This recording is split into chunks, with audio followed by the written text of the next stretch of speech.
इस हिंदू लश्कर की शिकस्त, फिर उनके भागने से एक अच्छा खासा खुराक का जखीरा बल्कि हथियार भी उस लश्कर की शिकस्त से खूब हासिल हुए।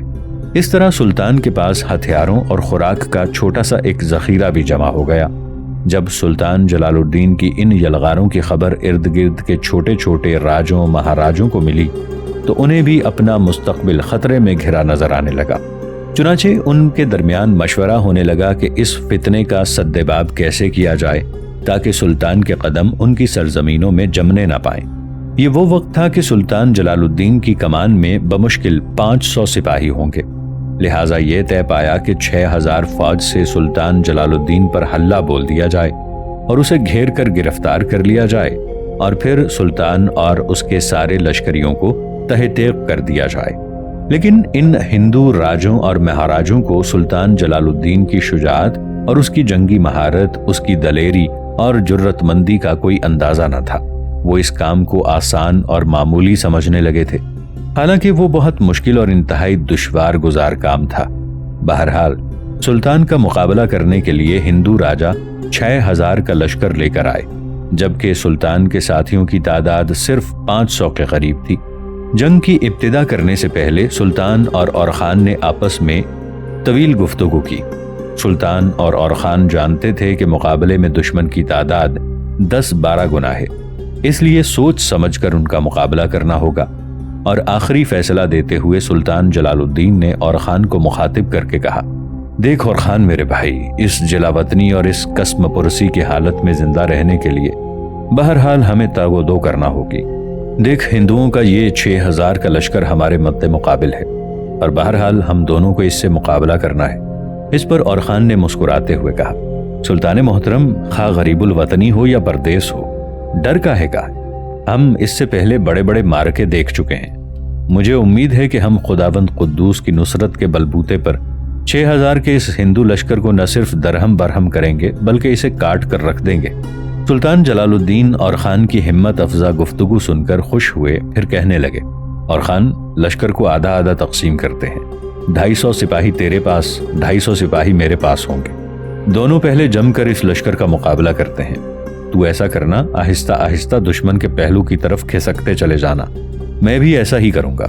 इस तरह हमलावर दुश्मन ये ख्याल करेगा कि हम उसे घेरने की कोशिश कर रहे हैं। फिर उनमें एक तरह से अफरा तफरी और बदहवासी फैलेगी और इसी से फायदा उठाकर मुझे उम्मीद है कि हम इस लश्कर को शिकस्त देने में कामयाब हो जाएंगे। और खान ने सुल्तान की इस तजवीज से इत्तेफाक किया। फिर वो हिंदू लश्कर का मुकाबला करने के लिए तैयार हो गए थे। जंग की इब्तिदा खुद सुल्तान ने की थी ताकि उनके हमलावर होने में पहल करने से हिंदू लश्कर में एक तरह की बददिली पैदा हो कि अपने लश्कर के हौसले बुलंद हो जाएं। लिहाजा जंग की इब्तिदा करते हुए सुल्तान बेकरां और बेपायां समंदरी मौजों, शोला फशा आग और तेजो तुंद हंगामा खेज तूफानों की तरह 6000 के इस हिंदू लश्कर पर हमलावर हुआ था।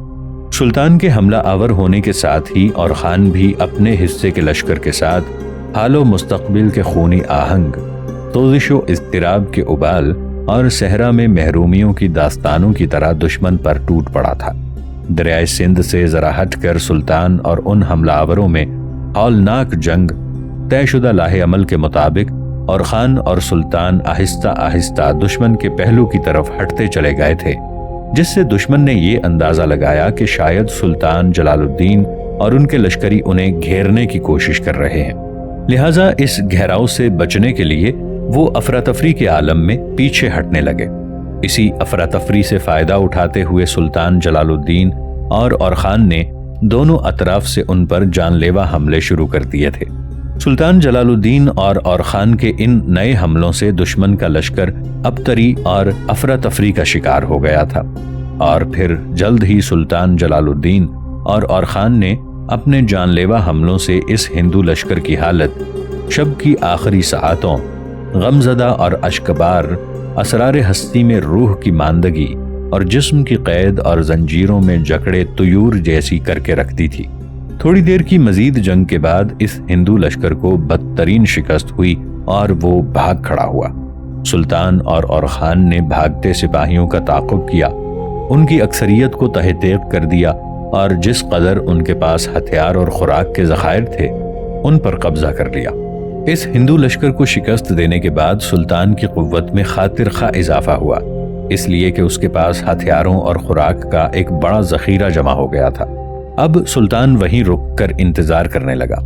इस लश्कर की शिकस्त की खबर दूरों नजदीक तक फैल गई थी, लिहाजा सुल्तान के वो लश्करी जो दरियाए सिंध को पार करने के बाद इधर उधर धक्के खा रहे थे, उनको भी सुल्तान के महल्ले वकू का इल्म हो गया और वो भी थोड़ी थोड़ी तादाद में आकर सुल्तान से मिलने लगे थे।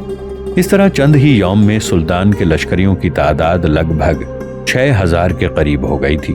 दूसरी तरफ चंगेज खान ने अभी तक अपने लश्कर के साथ दरियाए सिंध के दूसरे किनारे पर पड़ाव किया हुआ था और सुल्तान की इन छोटी मोटी फतूहात और कामयाबी की खबरें सुन सुनकर वो बड़ा गजबनाक और जज्बुज हो रहा था। आखिर उसने एक भारी लश्कर सुल्तान के ताक़ुब में रवाना किया और इस लश्कर के कमांडर को हुक्म दिया कि हर हालत में सुल्तान जलालुद्दीन को गिरफ्तार करके उसके सामने पेश करे। सुल्तान जलालुद्दीन के हालात अभी तक चूंकि नासाजगार थे और उसके अलावा उसके पास एक छोटा सा लश्कर था, लिहाजा उन्होंने फैसला किया कि इन हालात में जर्रार मंगोल लश्कर का मुकाबला ना किया जाए जो चंगेज खान ने उनके ताक़ुब में रवाना किया है। इसलिए दरियाए सिंध के किनारे से हटकर सुल्तान जलालुद्दीन ने दिल्ली का रुख किया ताकि सुल्तान शमसुद्दीन अल्तमश से, जो उस वक्त हिंदुस्तान का बादशाह था, मंगोलों के खिलाफ मदद तलब की जाए। चंगेज खान का भेजा हुआ लश्कर सुल्तान जलालुद्दीन के ताक़ुब में शाहपुर तक आया, लेकिन जब उसने देखा कि सुल्तान बहुत आगे निकल गया है तो ये मंगोल शाहपुर शहर को लूट कर वापस लौटे और दरियाए सिंध को उबूर करके दोबारा चंगेज खान के पास पहुंच गए थे। एक रोज निजामुद्दीन भागा भागा घर में दाखिल हुआ। वो बड़ा परेशान और बदहवास नजर आ रहा था। त्यान ने जब उसे इस हालत में देखा तो वो बड़ी परेशान हो गई और बिखरी हुई आवाज में पूछने लगी, बाबा क्या हुआ? आप इस कदर परेशान और बदहवास क्यों हैं? इस पर निजामुद्दीन कहने लगा, सुन मेरी बेटी, मैं इंतहाई बदतरीन खबर लेकर आया हूँ। निजामुद्दीन के इन अल्फाज से त्यान का चेहरा पीला पड़ गया था। उसके चेहरे पर हवाइयां उड़ने लगी थी। वो कहने लगी, बाबा खैर की खबर सुनाना। निजामुद्दीन कहने लगा, बेटी, सिंध के किनारे जलालुद्दीन और खान को शिकस्त हुई है। जो लोग इस जंग से बचकर उस तरफ भागने में कामयाब हुए हैं, उनका कहना है कि उन्होंने सुल्तान जलालुद्दीन को तो दरियाए सिंध में घोड़े समेत कूदते देखा, लेकिन और खान का कुछ पता नहीं चला कि वो कहाँ है। उन लोगों का ये भी कहना था कि सुल्तान जलालुद्दीन दरियाए सिंध की तुग़यानी को पार करके कामयाबी से दूसरे किनारे पर पहुंच गए थे, लेकिन और खान के मुतालिक कोई खबर नहीं। निजामुद्दीन के इस इंकिशाफ पर त्यान की हालत कली कली के दरीदा बदन, शजर शजर के दुखते बदन, नींदों से उलझी वीरान शब, दिल की जख्मी सदाओं और उदास राहों पर सरे मंजिल लुट जाने वाले काफिलों जैसी होकर रह गई थी। थोड़ी देर तक वो अपने आप पर जब्त करती रही, फिर उसकी आंखों में आंसू उमड़ आए थे और वो होंठ काटते हुए निजामुद्दीन को मुखातिब करते हुए कहने लगी, बाबा आप जानते हैं और खान मेरी मंजिल हैं और खान मेरे जिस्म का एक हिस्सा हैं। उनके बगैर मैं जीने के मुतालिक सोच भी नहीं सकती। बाबा मैं आज ही यहाँ से जाऊंगी और खान को तलाश करूंगी। अगर वो मंगोलों की कैद में हैं तो मैं हर हाल में उन्हें छुड़ाऊंगी। अगर वो कहीं छुपे बैठे हैं तब भी मैं उन्हें तलाश करूंगी। बाबा आप जानते हैं कि त्यान और खान के बगैर अधूरी है। आप ये भी जानते हैं कि त्यान और खान के लिए ही पैदा हुई और उसके लिए ही जीने मरने का अज़्म किए हुए है। बाबा मुझे और खान को तलाश करने में दिक्कत पेश नहीं आएगी। अगर मेरा मंगोलों के साथ सामना होता है तो वो मुझे जानते हैं कि मैं सोबदाई की बेटी हूँ और अपने मंगेतर ओनान के कातिलों को तलाश करती फिर रही हूँ, लिहाजा कोई मुझसे तारुज नहीं करेगा। बाबा तुम भी मेरे साथ चलो। अगर मुसलमान इलाकों से हम गुजरेंगे तो एक मुबल्लिग की हैसियत से आपको लोग जानते हैं। मुसलमान मुझे कोई कुछ नहीं कहेगा और मंगोलों का सामना करते हुए मेरी वजह से आपको कोई कुछ नहीं कहेगा। निजामुद्दीन जवाब में कुछ कहने ही वाला था कि बैरूनी दरवाजे पर दस्तक हुई। इस पर त्यान ने सवालिया से अंदाज में निजामुद्दीन को देखा और पूछा कि बाबा इस वक्त इस अंदाज में ऐसी शनासा दस्तक हमारे घर के दरवाजे पर कौन दे सकता है? इस पर निजामुद्दीन मुड़ा और कहने लगा, तू यहीं खड़ी रह बेटी, मैं देखता हूं कि कौन है। निजामुद्दीन ने जब आगे बढ़कर दरवाजा खोला तो उसने देखा कि घर के दरवाजे पर पासबानों का सिपा सालार खड़ा था। त्यान ने भी उसकी झलक देख ली थी, लिहाजा वो भागकर दरवाजे पर आ गई थी। बड़ी खुशतबाई से कहने लगी कि मैं आपको पहचान चुकी हूँ آپ اور خان کے ساتھی رفیق اور پاسبانوں کے سپہ سالار ہیں، آپ یوں اجنبیوں کی طرح باہر کیوں کھڑے ہیں؟ اندر آئیے، میں آپ سے اور خان کے متعلق کچھ سننا پسند کروں گی۔ پاسبانوں کا سپہ سالار وہاں کھڑا رہا اور تیان کو مخاطب کر کے کہنے لگا، تیان میری بہن، میں بیٹھوں گا نہیں بلکہ میں تمہاری تسلی و تشفی کے لیے اس سمت آیا ہوں اور خان سے متعلق ہی تمہیں کچھ بتانا چاہتا ہوں۔ دیکھو میری بہن، دریائے سندھ کے کنارے ہمیں شکست ہوئی ہے، میں بڑی مشکل سے اپنے ساتھیوں کو لے کر اس سمت بھاگا ہوں۔ میرے پیچھے منگولوں کا ایک بڑا لشکر لگ گیا تھا، میں اسے چکمہ دے کر اصفہان شہر کی طرف آیا ہوں۔ وہ اب بھی مجھے تلاش کرتے پھر رہے ہوں گے اور کسی بھی وقت وہ میرا پھر سے تعاقب کر سکتے ہیں، لہٰذا میں بیٹھوں گا نہیں۔ میری بہن، میں تمہیں بتا دوں کہ اور خان زندہ سلامت ہے اور وہ دریائے سندھ کو پار کرنے کے بعد دوسرے کنارے جلال الدین سے جا ملا ہے۔ تم اور خان کے متعلق فکر مند مت ہونا، مجھے امید ہے کہ وہ بہت جلد لوٹ کر اصفہان شہر میں تم سے ملے گا۔ بس یہی خبر میں تمہیں دینا چاہتا ہوں۔ اب میں کوچ کروں گا، اس لیے کہ منگول لشکر کسی وقت بھی دوبارہ میرا تعاقب شروع کر کے مجھے نقصان پہنچا سکتا ہے، لہٰذا میں جلدی میں ہوں اور تمہیں الوداع کہتا ہوں۔ اور نظام الدین اور تیان کے دیکھتے ہی دیکھتے پاسبانوں کا سپہ سالار اپنے گھوڑے پر سوار ہوا اور وہاں سے چلا گیا تھا۔ اس خبر پر تیان اور نظام الدین دونوں مطمئن ہو گئے تھے۔ پاسبانوں کا سپہ سالار اپنے گھوڑے کو سرپٹ دوڑاتا ہوا اصفہان شہر سے باہر اپنے لشکر کے ساتھ آ ملا تھا۔ پھر اس نے اپنے لشکر کو کوچ کرنے کا حکم دے دیا اور اس کی سرکردگی میں اس کا لشکر شمال کی طرف اپنے گھوڑے کو سرپٹ دوڑا رہا تھا۔ سپہر کے قریب ایک روز جبکہ پاسبانوں کا سپہ سالار مرو شہر کے پاس سے گزرنے کے بعد دریائے جیموں کی طرف بڑی تیزی سے گزر رہا تھا، ایک منگول لشکر اس کی راہ روک کر کھڑا ہوا۔ شاید یہ وہی لشکر تھا جو پاسبانوں کے سپہ سالار کے تعاقب میں لگا ہوا تھا۔ پاسبانوں کا سپہ سالار بغیر کسی توقف اور جھجک کے راہ روکنے والے اس منگول لشکر پر پت جھڑ کی رتوں، زندگی کی دشواریوں میں جوش مارتی شعلہ فشاں آگ اور کرب کی فضاؤں میں اڑتی جانسوس کراہوں کی طرح حملہ آور ہوا۔ لمحوں کے اندر اس نے روکنے والے منگولوں کے لشکر کے ایک حصے کو کاٹ کر رکھ دیا اور پھر وہ دوبارہ اپنی منزل کی طرف بھاگ نکلا تھا۔ اتنی دیر تک پشت کی طرف سے تعاقب کرتا ہوا ایک اور منگول لشکر نمودار ہوا۔ جس لشکر کو پاسبانوں کے سپہ سالار نے شکست دی تھی، اسے اپنے ساتھ ملا کر وہ اس کے تعاقب میں لگ گیا تھا۔ اب چونکہ تعاقب کرنے والے منگولوں کی تعداد پاسبانوں کے لشکر سے کئی گنا زیادہ ہو گئی تھی، لہٰذا پاسبانوں کے سپہ سالار نے مڑ کر نہیں دیکھا اور نہ ہی اس نے ان کا مقابلہ کرنا مناسب سمجھا کہ وہ بڑی تیزی سے دریائے جیموں کے کنارے اپنے مستقر کی طرف بھاگتا رہا۔ منگول برابر پاسبانوں کے سپہ سالار کا تعاقب کرتے رہے اور وہ آگے آگے کوہستانی سلسلے میں بھاگتا رہا، یہاں تک کہ وہ دریا کے کنارے ایک وسیع درے میں داخل ہو گیا۔ منگول اس کے پیچھے پیچھے جب تعاقب کرتے ہوئے اس درے کے قریب گئے تو تعاقب کرنے والے منگولوں کو اچانک رک جانا پڑا، اس لیے کہ کوہستانی سلسلے کے اوپر سے ان پر تیر اندازی کی گئی تھی، جس کی وجہ سے منگول رک گئے۔ انہوں نے اپنی ڈھالیں اپنے آگے کر لیں تاکہ کوہستانی سلسلے سے آنے والے تیروں سے بچ سکیں۔ تھوڑی دیر تک ایسا ہی سما رہا، تیر برستے رہے اور منگول ان تیروں کو اپنی ڈھالوں پر لیتے رہے، یہاں تک کہ تیر اندازی تھم گئی۔ اس کے بعد منگولوں نے دائیں بائیں آگے پیچھے نگاہ ڈالتے ہوئے اس درے میں داخل ہونا شروع کیا۔ اس درے میں داخل ہونے کے بعد منگولوں نے پورا کوہستانی سلسلہ اور درے کا چپا چپا اور ایک ایک حصہ چھان مارا، لیکن انہیں پاسبانوں کا سپہ سالار یا اس کا کوئی لشکری کہیں بھی دکھائی نہیں دیا۔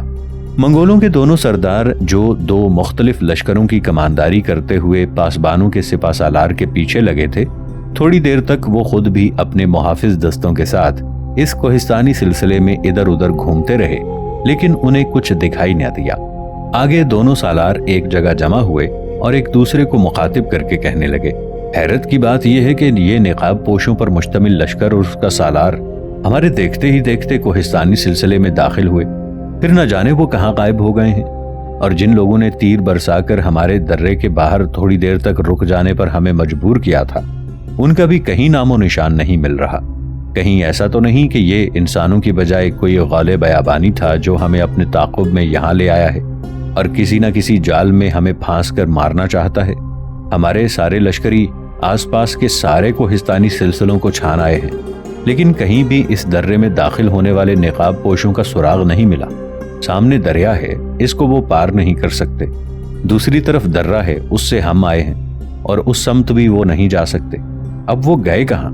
کیا وہ زمین میں سما گئے ہیں یا آسمان کی طرف صعود کر گئے ہیں؟ لگتا ہے یہ کوئی غالب بیابانی ہے جس کے تعاقب میں ہم آئے ہیں۔ میرا مشورہ یہ ہے کہ یہاں سے نکل چلیں، اسی میں ہماری بہتری اور بھلائی ہے۔ دوسرے منگول سردار نے تھوڑی دیر تک سنجیدگی سے اپنے ساتھی کی طرف دیکھا، پھر وہ کہنے لگا، میں تمہاری تجویز سے مکمل اتفاق کرتا ہوں۔ میرے خیال میں ہمیں وقت ضائع کیے بغیر اس کوہستانی سلسلے سے نکل جانا چاہیے۔ کہیں ایسا نہ ہو کہ وہ غول بیابانی اس کوہستانی سلسلے میں ہمارے آگے آگے داخل ہونے کے بعد غائب ہو گیا ہو، پھر کہیں نمودار ہو کر کسی آتش فشاں اور کسی خونی طوفان کی طرح ہم پر ٹوٹ پڑے۔ اس کے بعد دونوں منگول سردار اپنے اپنے لشکر کو حرکت میں لائے اور اس کوہستانی سلسلے سے نکل کر واپس چنگیز خان کی طرف جا رہے تھے۔ سلطان جلال الدین اپنے لشکر کے ساتھ دہلی کے قریب پڑاؤ کر گئے۔